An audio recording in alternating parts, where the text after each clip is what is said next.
Today, I wanted to share a little bit about what a week in the life of an investor is like. And as you can imagine, this varies greatly between different investors, depending on what type of investments they're making, the scale of those projects, what type of lifestyle they're really after. So today, I'll start by sharing a little bit about who I am, how I got into real estate investing full time, and what I want to get from it. And then I'll share an example week in my life. I just took last week's calendar and all the tasks I got through and plotted them out here for you so you can see what that looked like. And at the end, I'll share a few tips that I think everyone should consider before or as they're transitioning into full-time investment, because you want to make sure that if you're going to be out there on your own, that you're doing it for the right reasons and that you're actually enjoying it. So let's get started. So first of all, how I got here. I worked a corporate job for a while and I started investing in real estate while I was working that corporate job. I also had a 1-year-old at home, so it was pretty busy. I was getting up really early in the morning to get a little bit of work done and analyze deals before my daughter woke up. And then over my lunch break at work, I would go out and look at the properties and maybe make an offer. It was a lot. I was also doing more work after my daughter went to bed, but it was what got me to the point where I had enough real estate that I felt like I could leave my 9-to-5 and take another risk, which was starting a commercial sign and graphics company. I started that company in 2020. I built it up for a few years and then I sold it last year. And now I am a full-time real estate investor. I have been out of the workforce for a few years, but I don't even have a different type of business anymore. I'm solely real estate. What I do now is I self-manage my 24 rental units. About half of those I own myself and half of them with partners. And I also flip a deal or two per year. So I'll get a single family residence and I'll bring it up to speed, renovate the whole thing, and then resell it. On top of that, I am the mother of 2 children. I'm divorced, so they spend half their time with their dad. And obviously on those times when they're with their dad, I have a little more flexibility in the evenings to go out to networking events or maybe get a little extra work done if I need to. I don't always have to do that. But today I want to share with you an example from a week when I had my children with me all week, because I really like to prioritize my family time and I want to show you how that works out.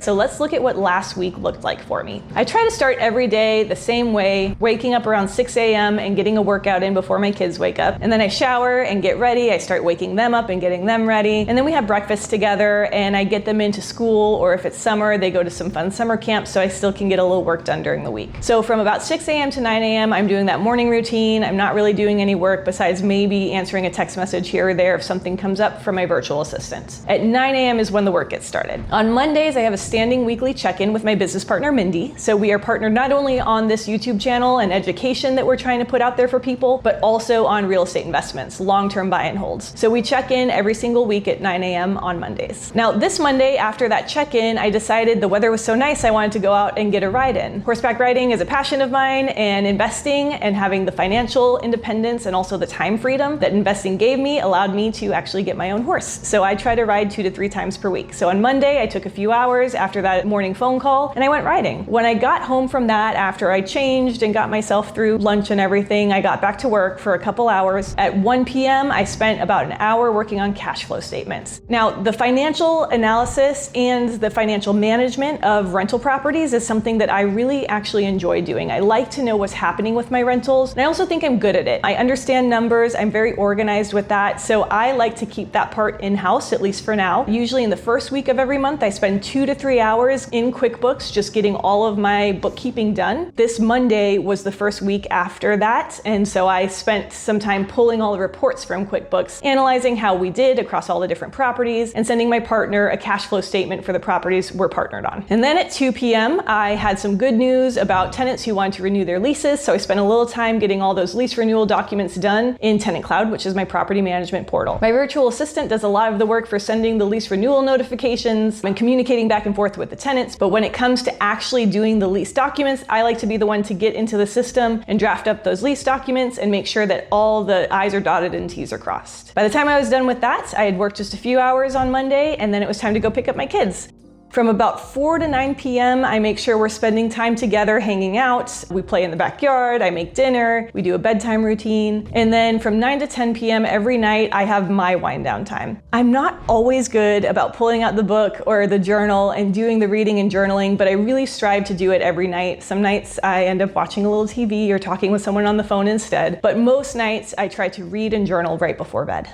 On Tuesday, I did my normal morning routine, and then I started the day at 9 a.m. with an investor coffee. And I love to do these coffees a couple times per week and just stay connected with people in my market. You learn so much from people, deals can come your way because of that. And I always find it to be fruitful. Maybe you don't know why in that moment when you're at the coffee, why this is important, but over time it helps build relationships and different opportunities come up just because you're staying connected with people. After that coffee, I came home and I did some bill pay. I have to do this every month because of my rental properties anyway, but right now I'm in the middle of a flip, the strip and flip, which you may have seen some videos about already. So when you're in the middle of the flip, there's always a lot of extra financial management, making sure that you're paying all the contractors, you're managing your credit card balance so it doesn't get too high, and you're watching how you're progressing versus your renovation budget. So I spent a little bit of time on that on Tuesday, and after that was just some miscellaneous admin. Usually this is me communicating with my virtual assistant about some things we need to work on, or if he has questions, he'll reach out. It's email management. I think I had a question from my insurance provider that day, so I answered that. Random things. And then at noon on Tuesdays, I have a standing mastermind call. I actually am part of a couple of masterminds. The one that I have on Tuesdays is more of an overall business/life coaching mindset type of mastermind. I always really enjoy that one. When that was over, I actually went to get a massage. So Tuesday ended quite nicely before I went to pick up my kids from camp and have the rest of my evening with them. All right, Wednesday, after my morning routine, the first thing I did was check on my flip. Again, I'm working on the strip and flip. I have actually done a few videos on how I found that project, what the scope of the work is, how it's going. I should be wrapping that flip up in just a few weeks, so it's kind of crunch time, making sure that everything is getting done and that I'm gonna be ready to list it pretty soon. So I went and checked on that flip. They were actually installing some countertops. I took a little video of that, and then I came home and I had a new tenant who was ready to be accepted. So my VA had listed a property for me a few weeks ago because we knew that our current tenant is leaving next week, and we were able to get some applicants in, get them through the units on weekends when our existing tenant was okay with it. And we had an application, background check was done, we checked references. This is all the work that my virtual assistant is doing in the background for me, and then he sends me kind of a summary of all that work so I can review it, approve the tenant, and then again, I like to do the lease document, so I went into Tenant Cloud and I set up the lease for her. Once I was done with that, I spent a little time just analyzing some deals that had come into my inbox. I was looking for some properties that could be good for my next flip, and I'm also always looking for more multifamily projects, especially in the 12 to 30 unit range. That's what I'm looking for this year, is something more mid-sized. So I like to take on properties where that needs a little bit of work. I can put some value add into it and then get it cash flowing really well in the future. So that was what I was looking for on Wednesday. After I was done with those few hours of work, I had some projects I wanted to do around my house. So I spent time doing that before I went to pick up my kids. Thursday, I didn't do a lot of work on Thursday. My daughter had an appointment in the morning. That took a little bit of time, so I was with her for most of the morning before she was done with that. By the time she was done with that and she was taken care of, I did go for another ride, so I got to go see my horse and have a little bit of meditative time in the woods with her. When I came back from that, I sat down and I recorded a video for you guys, and then my day was already over. It was time to go get my kids, my work day at least. And it wasn't much of a work day, but that's the beauty of being a real estate investor and having time flexibility. All right, Friday. I started the morning again with an investor coffee. Like I said, I love networking. Sometimes it's hard to see exactly when and why you should be doing it, but I really believe that staying connected in your community is huge for being a real estate investor. After that, I had another mastermind call. So this is a standing call that I have with other real estate investors specifically. So the Tuesday mastermind call is kind of for anybody who's looking to elevate their life. Maybe they're business owners or real estate investors. And then this Friday mastermind call is specifically for real estate investors. Again, I love that time. I always learn so much, and we had a really great call on Friday. After that call, I actually had a vet appointment for my horses. I came back home from that appointment and it was just more miscellaneous admin, making sure that I had kind of tied everything up from the week. And by the time I was done with that, I felt pretty good. So I closed the laptop and I cleaned my house. I love to have a clean house going into the weekend.